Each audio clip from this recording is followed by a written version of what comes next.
Liverpool's transfer business is rarely straightforward, and the latest twist could see the club move closer to landing a deal that has been months in the making. With fresh developments unfolding behind the scenes, the Reds are now positioning themselves to strike an agreement that could prove pivotal in their title defense. Let's break this down in today's video, along with all the other Liverpool news from the last 24 hours. There is so much to discuss in today's video, so be sure to like the video and subscribe to the channel for daily Liverpool content. But first, Dominik Szoboszlai set up a goal for Hungary as he played alongside Milos Kerkez against Ireland, while Wataru Endo featured for Japan in California. Hungary were held to a 2-2 draw against by the Republic of Ireland, as Szoboszlai played 90 minutes in Dublin, and Kerkez was withdrawn 10 minutes before the end. Though it was just the first game of World Cup qualifying for the duo, there was already a sense of importance to the fixture given that Group F also includes Portugal and Armenia. It took Hungary just 2 minutes to score at the Aviva Stadium, with Barnabas Vargas capitalizing on a defense which had failed to push out quickly enough. Roland Salai, who plays for Galatasaray and will face Liverpool before the month is out, then scored the second just over 10 minutes later.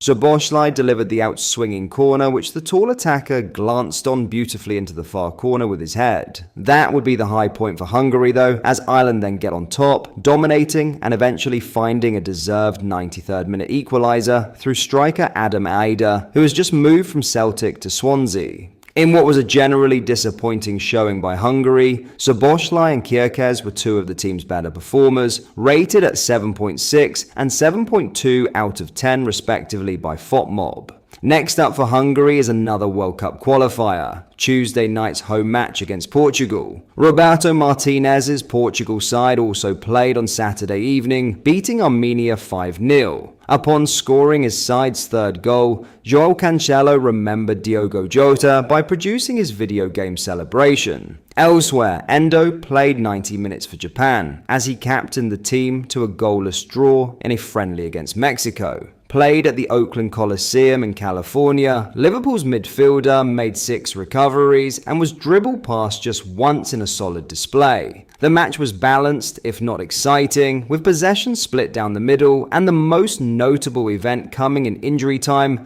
when Cesar Montes was sent off for Mexico, who were booed off at full time. Japan will remain in America and travel to Columbus, Ohio for their next friendly, with a game against Mauricio Pochettino's USA team scheduled for 12:30 a.m. on Wednesday morning. Now in a huge bargain deal, Mark Guéhi's Liverpool move is far from dead, and the door could swing wide open again when the January transfer window arrives. Despite a dramatic deadline day collapse, the England defender remains firmly on the Merseyside radar, with sources suggesting discussions between the two parties are still very much alive. Guéhi was back in action at the weekend, playing 76 minutes in England's 2-0 win over Andorra, his first outing since the failed switch. That move was only blocked after Crystal Palace boss Oliver Glasner stepped in personally, issuing a late ultimatum that forced the deal off the table, even after a £35 million fee had been agreed.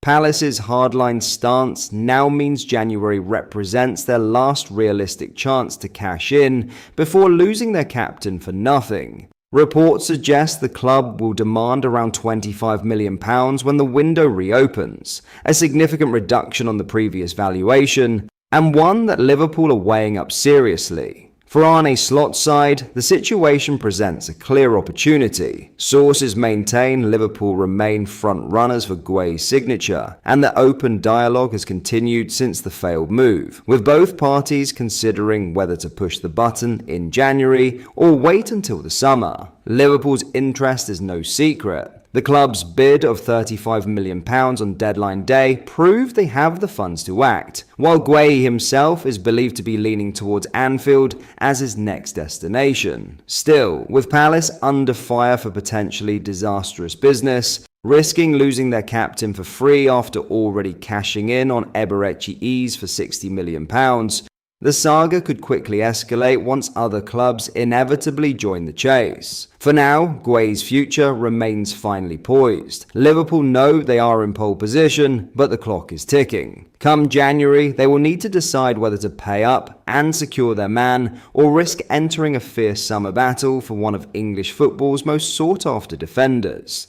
All signs point to January being decisive. Liverpool may have missed their chance in the summer, but with Gué still edging towards Anfield and Palace under pressure to sell, the stage is set for another round of high-stakes negotiations. Whether the Reds choose to strike early or gamble on waiting until the summer, one thing is clear: this transfer saga is far from finished, and its outcome could shape the next chapter of both Gué's career and Liverpool's defensive future. In other news, Hugo Ekitike made his debut for France off the bench against Ukraine on Friday after Cameroon's manager claimed he didn't succeed in playing for Didier Deschamps. Liverpool's number 22 was not initially named in France's squad for this month's World Cup qualifiers, but was drafted in following the withdrawal of Man City's Ryan Cherki. It was his first call-up to the senior setup, following a bright start to life at Liverpool, and he made his debut off the bench and saw out the final 9 minutes of France's 2-0 win. He might have only managed 3 touches, but he is now capped at international level and defied Cameroon manager Marc Bryce after he said he didn't succeed in trying to play for France. Ekitike, who is eligible to represent Cameroon through his father, played for France at youth level and was the focus of Bryce's indignation late last month. "I haven't contacted him," Bryce said of Ekitike in a press conference. "He put all his money into trying to play for France and he didn't succeed. And now we, Cameroon, are his second choice. I don't need to be a second choice. He's a good player. That's not the issue. In the situation I described, he doesn't deserve to come here."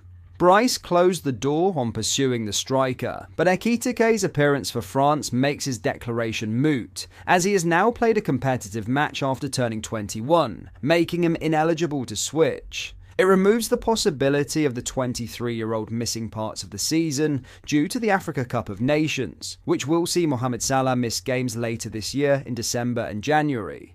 Ekitike's cap will be one of many for the young striker, who briefly shared the pitch with Liverpool teammate Ibrahima Konate in the 2-0 win over Ukraine. The centre-back made an impressive goal line clearance on the night and finished with the joint most aerial duels won, 3 out of 3, and operated with 91% accuracy on the ball, 48 out of 53, as per FotMob. Ekitike will hope for another opportunity when France host Iceland on Tuesday. But that is all for today's video. Thank you for watching. I hope you enjoyed. If you did, please drop a like on the video and subscribe to the channel for daily Liverpool content. We post all the latest Liverpool news every day, so join our fast-growing community so you never miss out. Thank you. I'll see you in the next video.